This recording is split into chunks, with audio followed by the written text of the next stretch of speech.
brief editor's note before we get started. This episode was recorded prior to the death of Supreme Court Justice Ruth Bader Ginsburg, and we'll make some references to her in the present tense.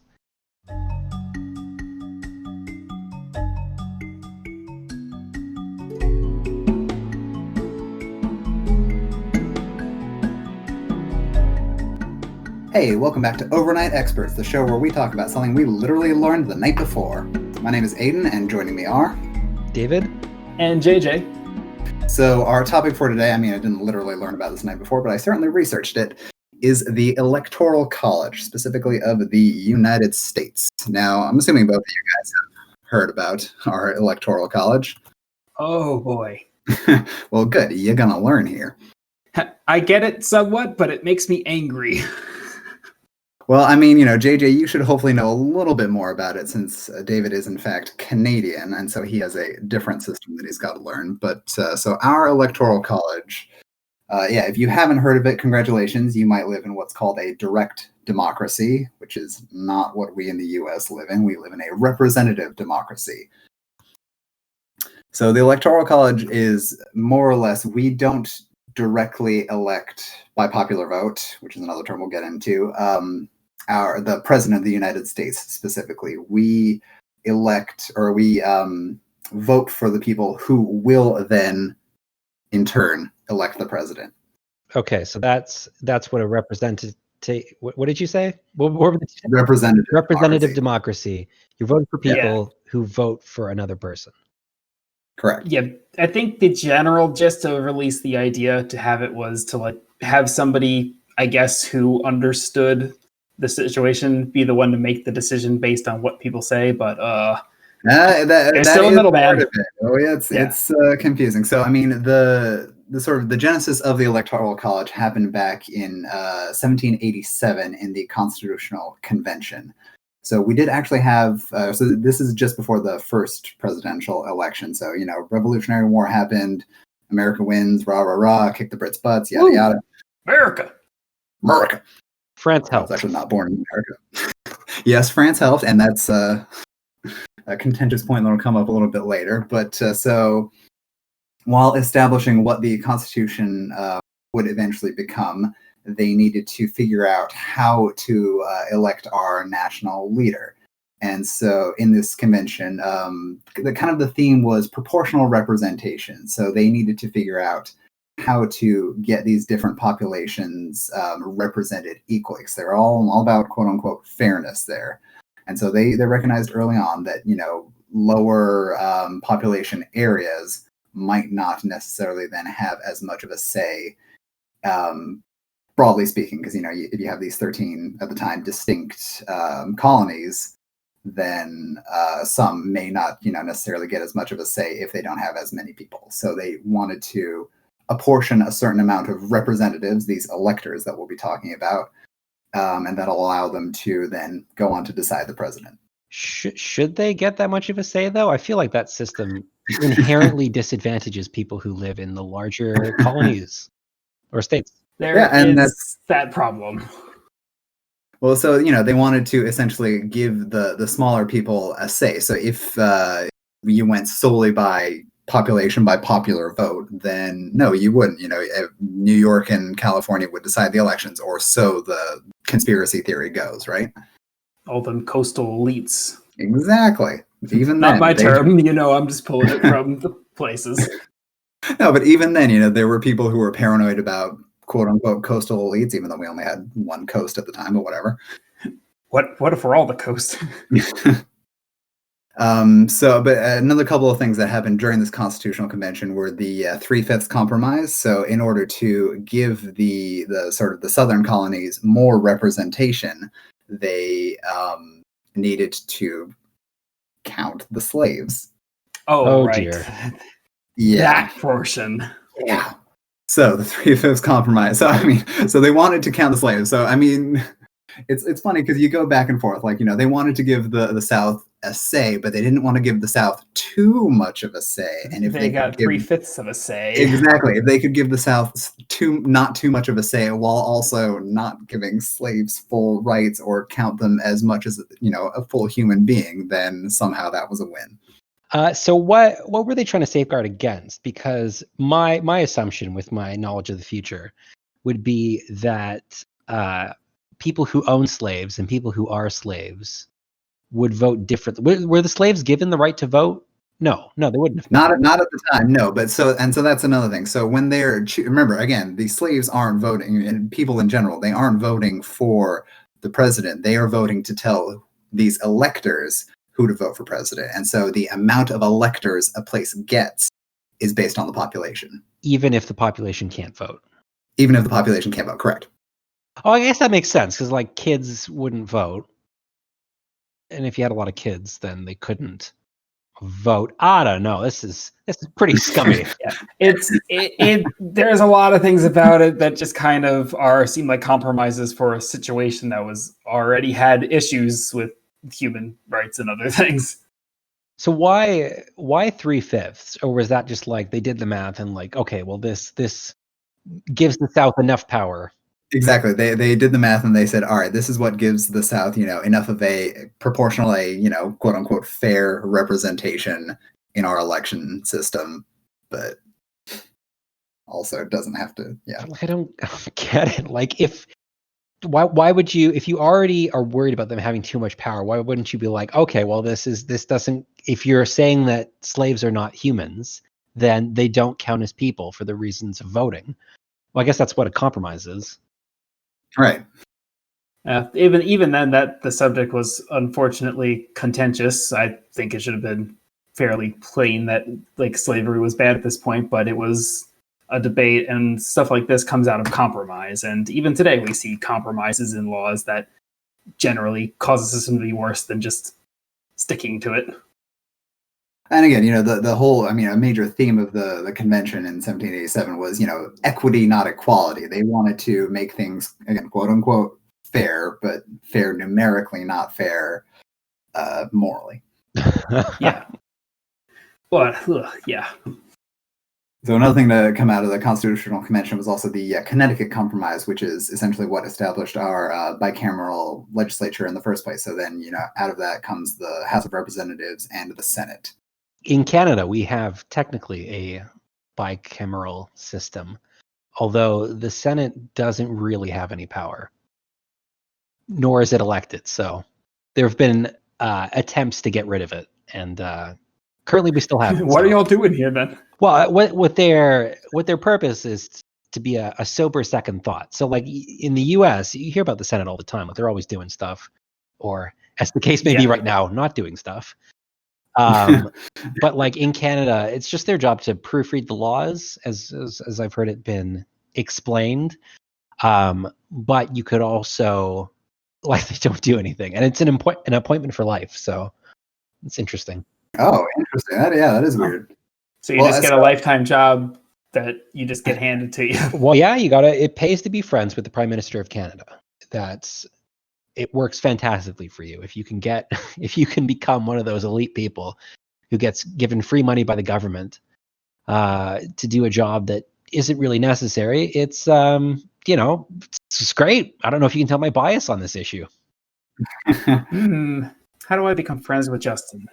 There's a difference between a lifetime appointment. And so some of our things don't have term limits, for instance, but you still have to get reelected. But that's different than a lifetime appointment where you can just ride easy. You just got it until you die. Like, I guess that's similar to our Supreme Court in terms of terms, quotation mark. Most judges are elected for life. Yeah.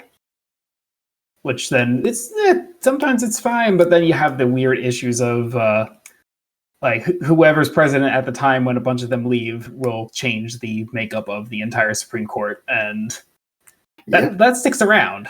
It's worth noting the gravity that has. My mistake. You now must mandatorily retire at 75 from the Senate of Canada. Retirement? What? You are required to retire. You've been voluntold. Well, okay. I guess that works. Well, and that's the thing too. Here in America, like we resist that for because we have some of these examples of amazing people, and then, for instance, just speaking as somebody who votes democratically, like Ruth Bader Ginsburg is a much more liberal justice, and she is much older than that retirement age, but she's still got it. She's still sharp as a tack. But then there's also people who are younger than her and who are very clearly not with it. So. They're going to be, they'll keep their appointment further into the future than her, most likely. Yeah. Are you discriminating against them because they like beer? I did not name a person, and also I like beer. So. But have you ever yelled it in an official, ever yelled that interview to a sitting United States senator? No, I have not. As long as they don't go around with another prohibition or something, I think we'll be good. I had the opportunity to do so. Give yourself the chance. See what happens.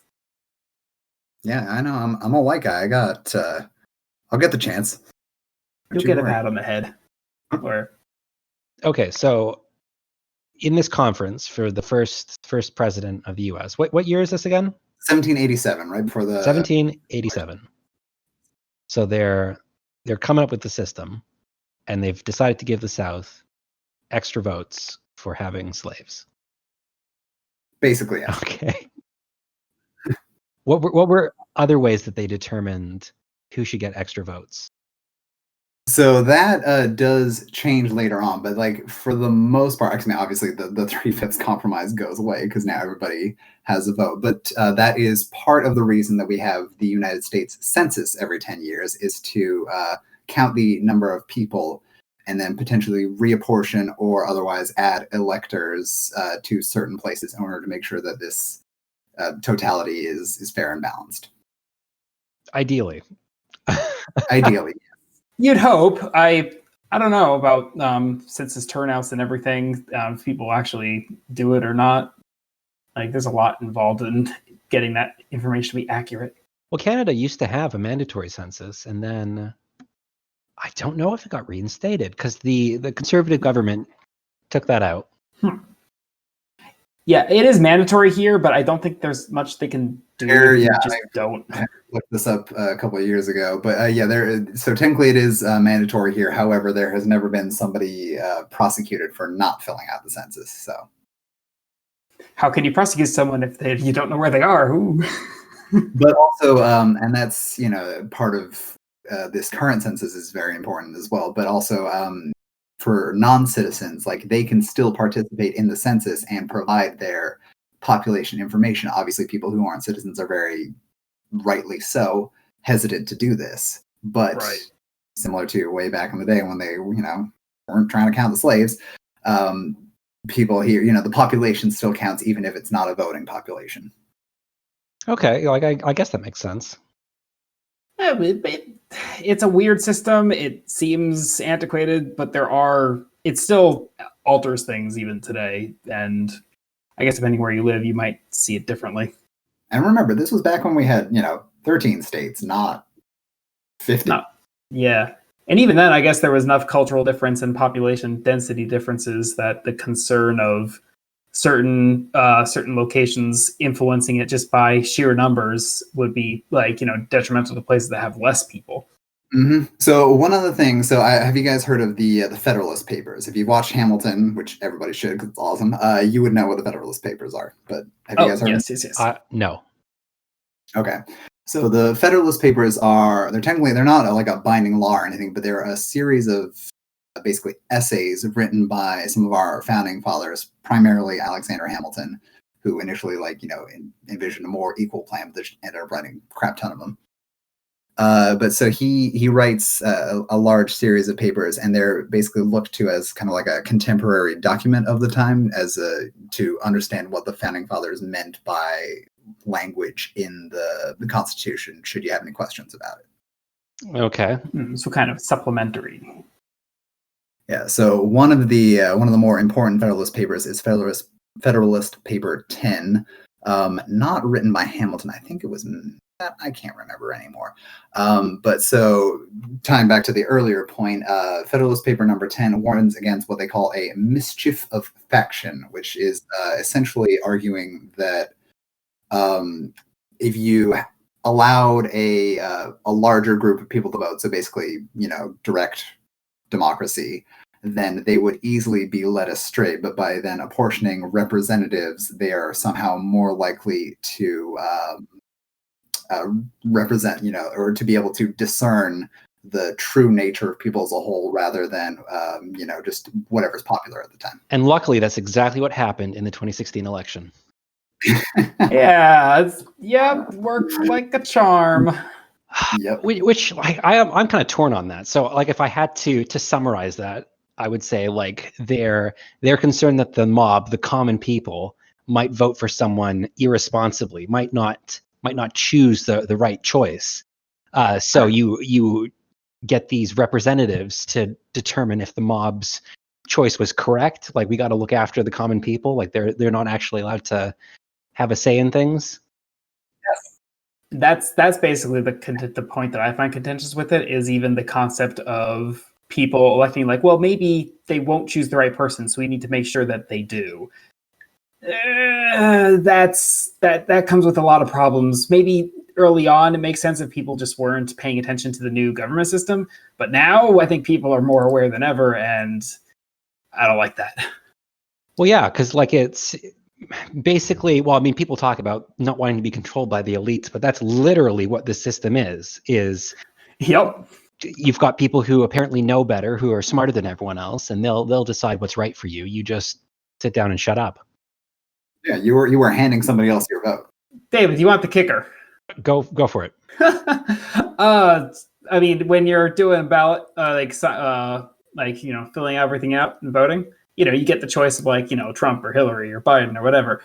You don't see the person in the Electoral College that is actually getting assigned based on the number of people in your area that vote. Oh, interesting. A certain way. So you don't know who this person is. So technically, there are actually 8 states where that person's name is on the ballot. It happens previously during the caucusing system. Essentially, they, you all vote to determine who is going to be on the ballot. But it's become so normalized at this point that they call it a short ballot, and you basically just select somebody and they become the elector. You don't know who it is, except for in the case of these 8 states. Can't remember exactly which states they are, but there's 8 of them. So 8 of the states, it's got the name of the person who will be your representative in the meeting where they decide who they're going to vote for president. Yes. Okay. Interesting. Because that's how Canada works, and I assume other Westminster countries that use the Westminster system you're only voting for your local member of parliament. Then your assumption is that this member of parliament will then vote for the leader of their party to be the Prime Minister of Canada, provided their party gets a plurality of votes. Well, of seats rather. There's a separate issue. Oh, yeah. That might be more similar to the way we have Congress and the Senate, in which you'll vote for the people who get in there, and then whoever has the majority will get the Speaker of the House or the what's the other one? So what is Speaker of the House? I don't. It seems important. I don't know what that is. Just someone representing the group as a whole, and it's. I mean, there's weight to it. I think they have some. Extra roles or permissions, but mostly it's just clout and status. So just whoever party has the most seats in Congress, they get the big seat. They get to choose the Speaker of the House. Is that accurate? They get to sit in the high chair. Yeah. Okay. So the Speaker of the House is specifically about the House of Representatives, which is occasionally known as the lower house. It shows how much they care about those guys. Yup. So now, is this person, quote unquote, in charge of the party, or is that considered to be the president? No, so they are the leader of those representatives. So yes, I guess is the answer to your question. So the Speaker of the House, I mean, our current Speaker of the House is Nancy Pelosi, and so she's third in line for president then? Yeah, if something were to happen to Trump or Pence, Pelosi. Assuming something happens to the president. Yeah.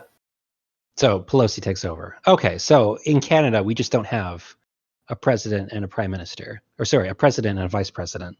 So the position of prime minister is the equivalent of the Speaker of the House. It sounds like... Oh, okay. Interesting. But I mean, Yeah, I hadn't thought of it that way, but it makes sense. we've also got a governor general who is our de facto head of state, who then works on behalf of the Queen of England. But the governor general is appointed by the prime minister, so it's just a ceremonial position. Although this person technically has the power, and the Queen technically has all the power. Although if she were to try to enforce Canadian rule, that's the end of the Commonwealth, I'm sure. They're like, nah. Yeah, they just have like an elected middleman. It's time for a Canadian revolution, I tell you. Oh, I'm all for it. Like I think Canada is done with the monarchy. If we want to have our own private monarchy, sure, go for it. Pick a Canadian. I'm done with England. They Brexited. They're not relevant anymore. I'm picturing y'all just like declare freedom, and then you build like an iron throne, but it's made of hockey sticks. Yeah, exactly. Beautiful. And you know what? On second thought, I feel like a Canadian monarch, we don't need one. Like the system is fine as is. People like their ceremonies. It just feels so wasteful to me. No kings, only man. So, David, going back to something you said earlier. So you said the MPs, the members of parliament that you guys elect, they're expected to, represent your interests in parliament. What happens if they don't? Then they can just go ahead and do whatever they want. So I don't know if there's an equivalent I imagine there's an equivalent in the US of you can do what's called crossing the floor, I think, of just like switch teams whenever you feel like it. So yeah, you can't. So some party members, like senators, you are allowed to change your party, essentially. Yeah. Yeah. Actually, we had a recent change. Justin Amash was elected as a Republican, and now he represents with the Libertarian Party. Yeah, like I think the only times it's happened is people have gone to join a minor party or have gone from a minor party to independent. Like nothing. The only major one I think was like before I could vote, and even then, like it just doesn't happen very often. Yeah. Well, so I mean, the reason I asked is because these electors that we were talking about earlier, of the Electoral College, they sometimes do not then vote for the person that you told them to vote for. That's the part that kicks me. So who are these people? Are they just like random people? They're not allowed to hold federal office, but aside from that, like they're generally, people of like political operatives. Like they're in politics somehow, and they just kind of fall into the job. Sounds like they're just friends with governors of states. That's more or less. I mean, I can't say that for certain, but they're chosen by state governments, right? Am I right about that? Well, so it happens during the caucuses. Yeah, we technically vote for them, but we don't really know or care who they are. Because I mean, technically, it also isn't supposed to matter who they are. They're just supposed to be there as, again, representatives. They're not supposed to have an opinion of their own. Well, I wish that were true, but then, like you said, sometimes they vote for someone else. Sometimes they don't. At that point, they're what's called faithless electors. They did not keep the faith. So, like in Canada, if you switch your party, chances are you might not get reelected. Probably won't, unless your voting populace likes that you did that, doesn't like the current party. What are the consequences for just voting for whoever you want as an elector in the U.S.? So as an elector specifically, there are some states that have laws prohibiting faithless votes. So most of the time you're required to. Huh. This system is all smoke and mirrors. Yeah, you're catching on. But so in this most recent election, you actually saw the most faithless electors, not counting this one election in like the 1800s where the guy died after getting elected, and then technically they were all faithless electors who were casting their vote for somebody else. We didn't just weekend at Bernie's the election. Come on. But this most recent election, 2016, it saw the most faithless electors ever. I think 7 total, which is not many. That's not much, but the fact that there could even be one bothers me. And I think I can't remember how many. Some got punished. Some were allowed to keep their faithless vote because their state didn't have any laws against it. Do people get paid to do this job? That is a good question. I did not actually look that up. We should. I feel like. Because if not, that's really open to bribery. Yeah, that just there's a lot of things where it's like what convinces people to vote or even like to even apply. Like, all right, no is the answer. They don't get paid. So it's a volunteer position, More or less. and you can just decide to, in some places, to vote for whatever you want, or whoever pays you. Interesting. yeah, it's open for any of that, unfortunately. Why some states theoretically then have laws against it. But in this most recent election, I mean, and here's the thing too. In this most recent election, there was a concerted effort to get more faithless electors. In the end, there was only 7, and I believe none of those faithless electors actually ended up voting for the opposing person, Hillary Clinton in this case. They ended up voting for like third-party people. Like I think Colin Powell got a few votes. What was Colin Powell even doing in the? No, nothing. He's not in the election. He just they were looking for some theoretical Republican name that seemed stable, super stable. Stable genius. That seems so weird to me. Like I'm not against, like, if somebody wants to like write in whoever, okay, you have the right to do so.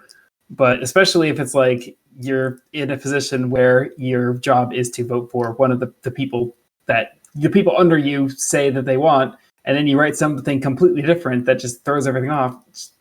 Yeah. Well, this whole system seems very irrelevant in the age of computers, where you could just vote. Like everyone in your area gets a certain number of. So you vote to, I don't know, to form a ball of votes, and then whatever the majority of the ball of votes is goes into a whole tankard of all presidential votes, and you just count what's in there. Does that make sense? Sure, that would be direct democracy in that case. Well, sort of, because you're voting. Wow, the system of your vote counts less if you live in certain places is ridiculous. Well, I mean, it's not the idea that your vote counts less necessarily. It's the idea that your vote would count less were it not for this system. Now, theoretically, everybody is supposed to have an equal amount of votes. But they don't. They don't. No, exactly. It's still proportionally weighted and stuff. And side tangent, but when you said your analogy, I could just think of like, when they have like the lottery thing on TV and there's that big ball of like numbers and they all come out, but it's already pre-decided. That's all I can think of. Okay, so how many people? So hang on. So each how does it work? So what is the Electoral College? The Electoral College is just a catch-all term for these electors, this group of electors who cast their votes based on what the population votes for. So each state has a certain amount of electors. There's a formula for determining it. I think it's like you can't have any fewer than the least amount of people in the Senate plus 2 or something. I think like 4 is the minimum number. It's a very strange, complicated thing. Let me post a map so you guys can see. So how are these numbers determined by population? No. Yes. Okay. Yeah, I mean that mostly is pretty. I think that's pretty accurate. At least I guess this might be the 2010. Oh yeah, because there's Electoral College, so this might be based on the 2010 census. But yeah, because the 2020 census is going on now. So yeah. So these numbers, that's how many electors they get to then, in like for both parties. Well, I guess here's the other thing. Yes. So are parties constitutional? No. No. The parties are not technically constitutional. But how just exactly been there all the time? Okay, so what regulates the Electoral College? Right. So so this is where the quote unquote popular vote comes into play. So if the majority of I'm in Washington State, we have 12 electors. If the majority of the state voted Democrat, which they usually do, then that would be 12 Democratic votes for the Electoral College. Oh, so like even if 7 people vote Democrat and 5 people vote Republican. Yes, yeah. So the totality, like that's irrelevant. So it's simply all of the electors have to or are supposed to vote for the winning party / candidate of that state. That seems very open to abuse. Hey, it can happen. Okay, so I'm trying to wrap my head around this. Like this is a very strange system of like it's so many layers removed of actual democracy. Yes. Yep, it's extra things in the middle. I'm actually trying to do a little bit of math on the side here, just to kind of get an idea if this does actually have a difference in proportion. So California has the most electors at 55. Just going to divide by 3 compared to Montana or so, just to get a proportion of it. And then the actual populations. Let's see. California has 39 million people, give or take. Right, and I'm just doing some real dummy math here. So, but yeah, there absolutely is a gap in proportion. That's that it closes the gap in proportion between like highly populated states versus lowly populated states. Considerably so, because even if like a place like Montana is just like 3 electors, the gap between that and 55 is a lot smaller than between almost 40 million and a million. Right, which is why they want to essentially preserve this system. So there are one of the reasons it does preserve is because there are a lot of places that benefit from it. So all the electors get together. So they don't actually get together. They only get together in their states. Like the state electors never talk to one another. Only. Oh, okay. So each state picks. All right. Here's how many votes were given to the president. Yeah. Okay. And then. And again, assuming this is why they don't get paid, is because they functionally don't do anything. Like their casting of votes is more or less ceremonial, unless again you have the example of a faithless elector. Okay. So you got all these ceremonial voters, per state. How do they submit their ballots? There's a big fancy system where they have to submit it in writing, like 5 different ways and like a bunch of different people. Okay. I'm assuming also, like, nowadays they probably just pick up the phone and tell somebody. But so in the U.S., you got the 2 major parties, the Democrats, the Republicans. Let's say randomly the electors decide they want to vote for, I don't know, the Stapler Party. Can they just do that? So the electors or the voting population? Electors. Hang on. So voting population votes for the electors, right? No. So the voting population. Well, yeah. Also, yes, but the voting population votes for the president. So we, the population. Again, I'm going to use Washington as an example. We, the population of Washington, we voted Hillary Clinton majority in our previous election. So those 12 electors we have, they then cast their vote all for Hillary Clinton. Okay. I still don't understand. So what do the people do? So like the general public on election day, what are they doing? What are they voting for? They're voting for who they want to be president. So where do the electors come in? The electors are the what has been decided based on the Constitution long ago that they think is fair for the number of votes we should get. So realistically, there's, we talk about millions, hundreds of millions of people living in this country. Realistically, there are 538 votes that actually get cast for president. Yeah, and those votes are basically decided based on which regions choose, based on, like, technically supposed to be based on the popular vote. Like, if enough people in an area will vote for, say, Trump, then the elector who was going to vote for Trump is, in there and decides. Okay, so on election day, let's say you live in the state of Washington, you've got 12 electors. Yeah. So those 12 electors don't really matter. On our ballots, it is, do you want to vote for, again, 2016, do you want to vote for Donald Trump? Do you want to vote for Hillary Clinton? Okay. So you write that, then your votes go all into the voting sorting. All the votes get counted. Yes. Then what? Yes. So then it's determined only by state, not by the rest of the country, but the amount, whoever won in that state. So if the most votes in the state were cast for Hillary Clinton, which they were for Washington, then those 12 votes that have previously been apportioned to us are then our contribution to the wider election. Oh, okay. So you're okay. So where do the electors come in then?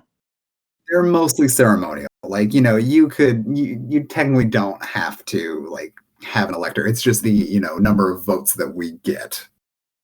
I mean, we could say they're ceremonial, but it's still the electoral vote is the one that decides president. So, But I mean, the individual person who is yes, an elector is mostly ceremonial.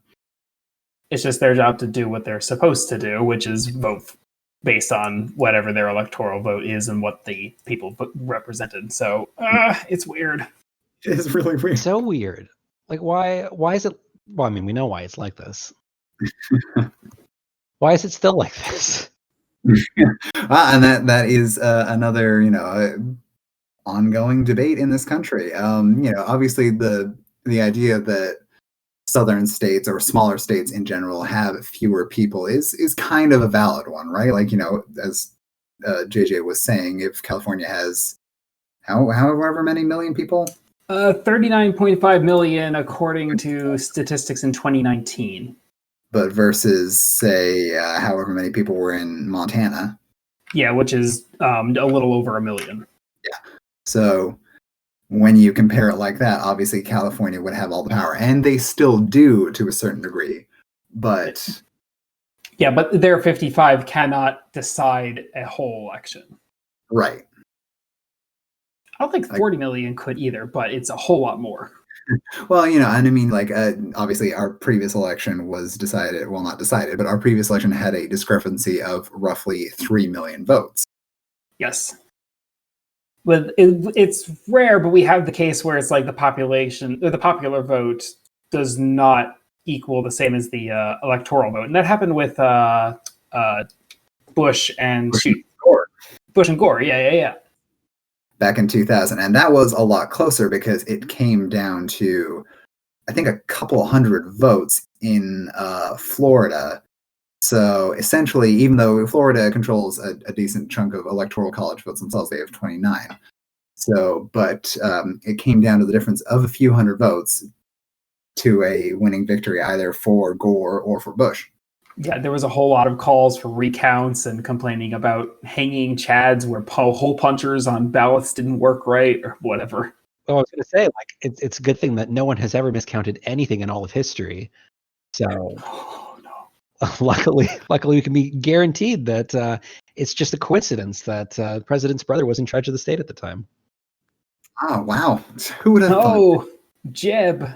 Please clap. Jeb, please clap. Yay, Jeb.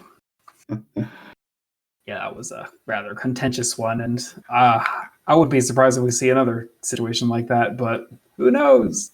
Well, and that's the thing. Like, they theoretically, the voting systems we have right now, some places get hand counted, some places rely on machines. They have a certain like error range. Those get recounted if it falls within that error range, yada yada. So I mean, theoretically, our voting as it stands is supposed to be good enough. There's enough different attempts through various different states that I guess at some point we'll find what works, but it's very different in various places. Yeah. Thinking about the point of like, how do you get rid of this? There is also the problem of, I think if it were to be gotten rid of, it would have to be through like an amendment, and that would have to go through Congress and the Senate, which a lot of people in there do benefit from the system being as it is, and changing that status quo is not ideal to somebody when your job may have been related to it. Well, and when was the last time we had an amendment to the Constitution? Whoa, when was the last time? I actually do want to know this. It's a long time ago. Well, that's the issue we've got in Canada right now of first past the post voting. There have been talks of, what if we adopted a different system that was a little more representative of what people actually want, preferential voting or something similar. And interestingly, the current Prime Minister of Canada, Justin Trudeau, that was one of his election promises, that he'd look into that, and he looked into it, and he decided that you know what, the system that elected me, that's a pretty good system. Hey, it looks like it works to me. Yeah, it's always a question of if people are going to do that or not. I was trying to look up when the last one we had was 27th Amendment. Delays laws affecting congressional salary from taking effect until next election of representatives, blah, blah, blah, blah, blah. Was, let's see, completed in May 5th, 1992. Okay, there you go. That's when it was ratified. It was proposed in 1798, so it's been hanging around for a while. There it is. Yeah, that's a whole different thing. Like the ability to ratify something many years later, but then some things have like time limits and some things don't. That is a whole another hill of beans. Wikipedia has a nice little chart of ratification and the time differential between proposed and completed. Let's see, what's the longest one? I'm sorting this by time span. It would be the 27th, where it waited 202 years and 223 days to get from proposed to completed. Good Lord. So I'm just going to ask a question here. So in the U.S., it's a two-party system. There are other parties, but they really don't. Do they ever get any seats? No, so no population has ever, to the best of my, I mean, and obviously there have been different parties over the years, like, because, back in the first couple of elections, there was the Federalist Party versus the Democratic Republican Party, which eventually became the Democrats and Republicans, yada, yada. But no, in recent history, there has been no elector assigned to a third party, to the best of my knowledge. Okay, interesting. Actually, what happens in that scenario if I don't think there has been a really good time when a specific place has had enough to have an elector that has to sign for that. But what happens when they do that? If they were to follow the popular vote in that area, they would have to be unfaithful or faithless to represent that. At that point, I think it would be legitimate for them to cast their vote. They would just be kind of SOL because their population voted for somebody who very clearly is not going to be president. It's like, well, okay, you get this one. Here's your token. Because couldn't you? Well, I guess this has never happened. Have there always just been two parties in the U.S., two major parties? No. So back in the day, there were more parties, and in fact, that was a point of contention for some of the earlier elections. In that, I think part of the Constitution specifies that you need a majority, but with multiple parties, there was only a plurality received by one party. So, they won the largest percentage, but it was not a total majority. I think that happened in Lincoln.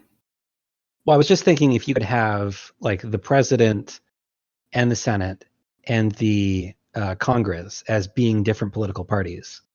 Well, but so the Senate and Congress, they get voted in based on their parties. Right, but you could have a president who is representing a third party, theoretically. You can, and we do have people do that, but yeah, you have people who run. They're not going to win. No, of course they're never going to win. It's just they're all the attention and all the influence is consolidated into two parties, and it's been that way for a very long time. So it would be a fluke. Yeah, it would be, but it has happened where there have been multiple parties that received a large portion of the votes, but that was back before it kind of solidified into the way it is now. Okay, so knowing what we know about the Electoral College, is there any push to change it, or like you said, because the people running the show got in on the current system, there's no will to change the system? Yeah, I mean, changing the system would be very complicated, and there are usually more pressing matters, unfortunately, for a lot of people and for the nominees themselves. Name one. Let's see. Healthcare. Just gonna look out into our burning. Let's go take a look. Let's go take a look at some things to work on. We'll get around to Electoral College eventually. Yeah, eventually. But I mean, and that's something I always say too. People always complain about the Electoral College, but those complaints usually happen in the run-up to an election rather than right after. Like, if there is ever going to be a time for a concerted push to change something, that would be, not November, not, October 31st, right before an election day, but the day after. Interest seems to always die down even before the next time the House meets, which doesn't happen very often.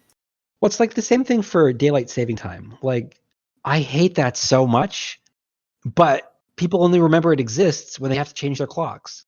We could have gotten rid of that this year. Like, who needed it in 2020? We could have just been like, you know what? We're not doing this. When did it happen? When was daylight savings time? Hey, but does Canada have daylight savings time? I always forget if they do or don't. Oh, we do, and we had some sort of referendum or no, a government statement of they're going to look into canceling daylight saving time, and their conclusion was as long as the West Coast is going to do daylight saving, then BC and the Yukon are going to stay with the same time zone. Okay. And I'm like, you weak, ineffective politicians, nothing's ever going to happen. We're going to be stuck changing our clocks until the end of time.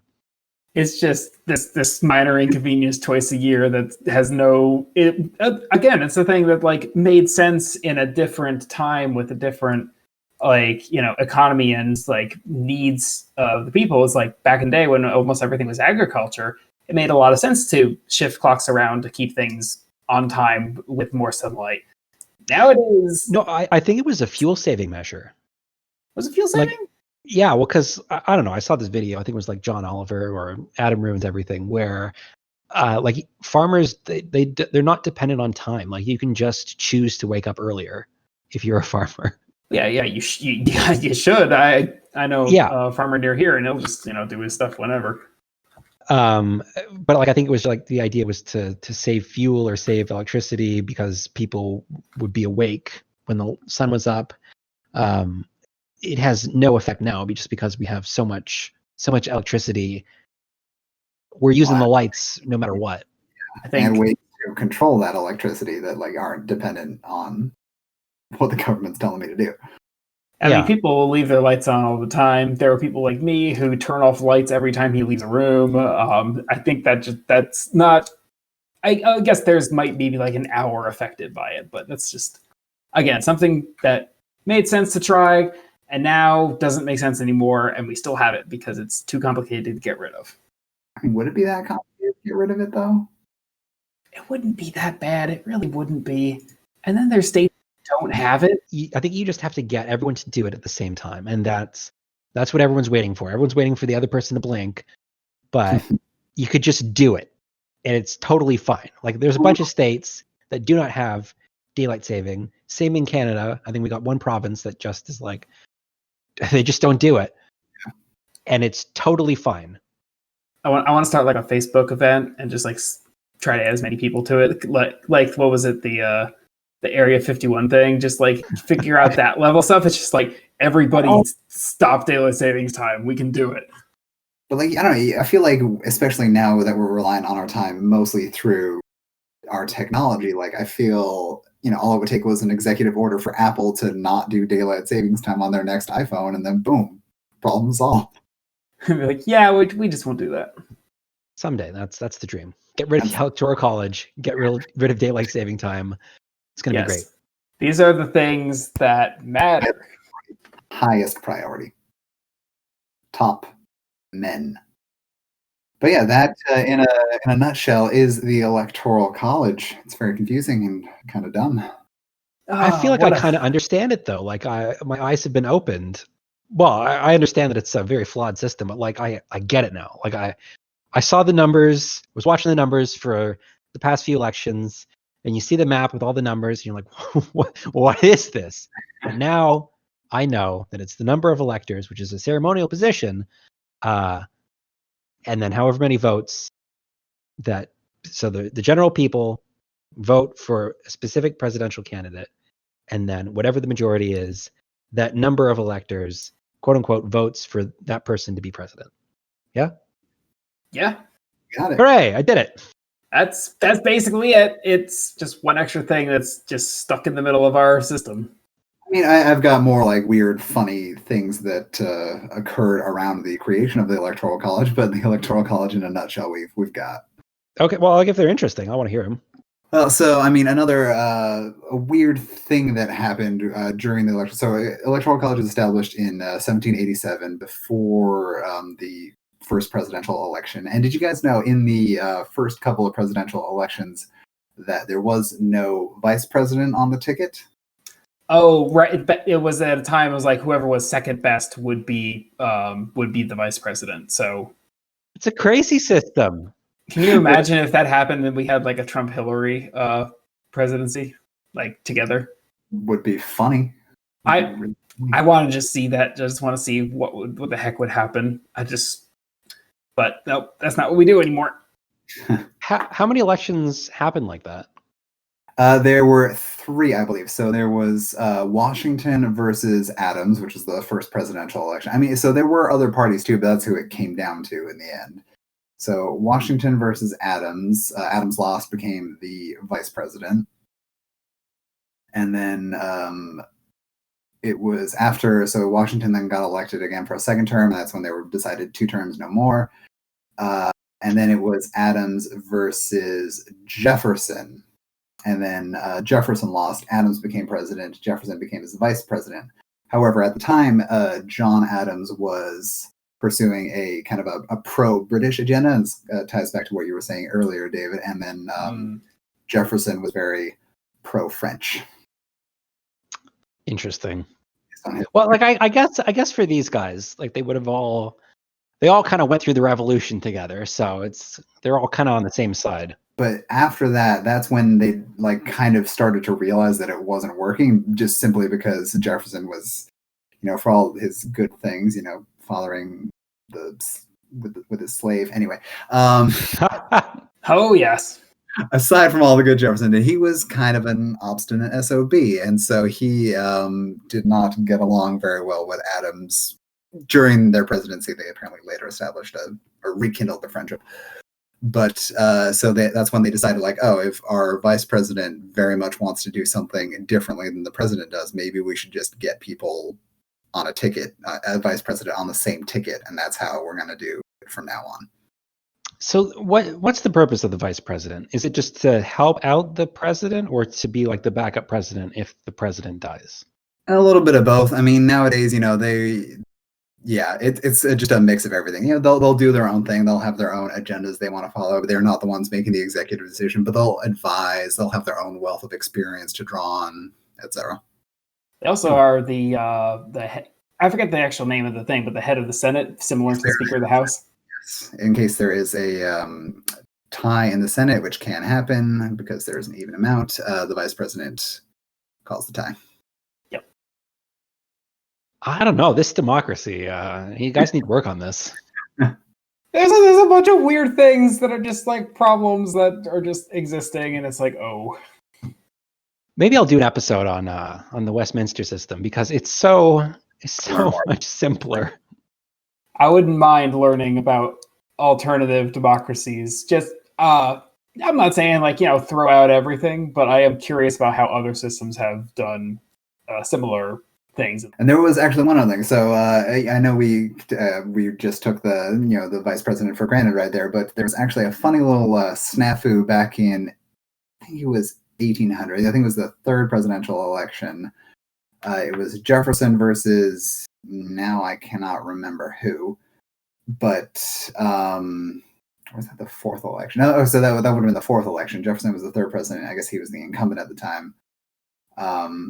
And then Jefferson, so this is after they had established that there should be a vice president on the ticket. This is the 12th Amendment, I think.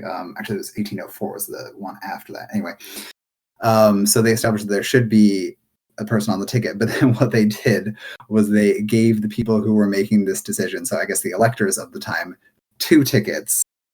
And these tickets did not actually distinguish between president and vice president. So basically what all of the electors did was they wrote down Thomas Jefferson on one ticket. They wrote down his running mate, Aaron Burr, on another ticket.